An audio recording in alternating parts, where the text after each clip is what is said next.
Hi friends, ఇప్పుడు 10వ తరగతి పూర్తి చేసిన వారు బాసర ట్రిపుల్ ఐటీ కోసం దరఖాస్తు చేసుకోవడానికి అప్లికేషన్లు ప్రారంభమైనవి. దీనికి ఈ నెల 21 జూన్ 21, 2025 చివరి తేదీ. ఇది బీటెక్ 6 ఇయర్స్ 6 సంవత్సరాల ఇంటిగ్రేటెడ్ ప్రోగ్రామ్. ఇందులో ఈ సంవత్సరం నుండి బాసర మరియు మహబూబ్ నగర్ 2 క్యాంపస్లు ఉన్నవి. ఫస్ట్ ప్రిఫరెన్స్, సెకండ్ ప్రిఫరెన్స్ ఇచ్చుకోవాల్సి ఉంటుంది. అలాగే గ్లోబల్ కేటగిరీ కింద అప్లై చేస్తున్నాం. గ్లోబల్ కేటగిరీ అంటే ఏంటంటే అదర్ స్టేట్ నుండి మనకు గ్లోబల్ కేటగిరీ కింద కొన్ని సీట్లు కేటాయించబడి ఉంటాయి, మన లోకల్ కేటగిరీ కాకుండా.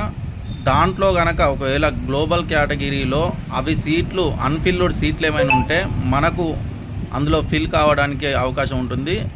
సో గ్లోబల్ కేటగిరీ ఆప్షన్తో అప్లై చేసుకుంటే అన్ఫిల్డ్ గ్లోబల్ ఆ సీట్లలో మనకు సీట్ వచ్చే అవకాశం ఉంటుంది. అదొకటి మెయిన్ పాయింట్ గుర్తుంచుకోవాలి. దీనికి కావాల్సిన ధ్రువపత్రాలు: ఫోటో, ఆధార్ కార్డు, 10వ తరగతి మేమో, కుల ధృవీకరణ పత్రం, 3వ తరగతి నుండి 10వ తరగతి వరకు చదువుకున్నటువంటి స్టడీ సర్టిఫికెట్లు. దీనికి వచ్చేసి గవర్నమెంట్ స్కూళ్ళలో చదువుకున్న వారికి మార్కులు యాడ్ అవుతాయి. సో వాళ్ళకు మొదటి ప్రియారిటీ ఉంటుంది. Thank you friends.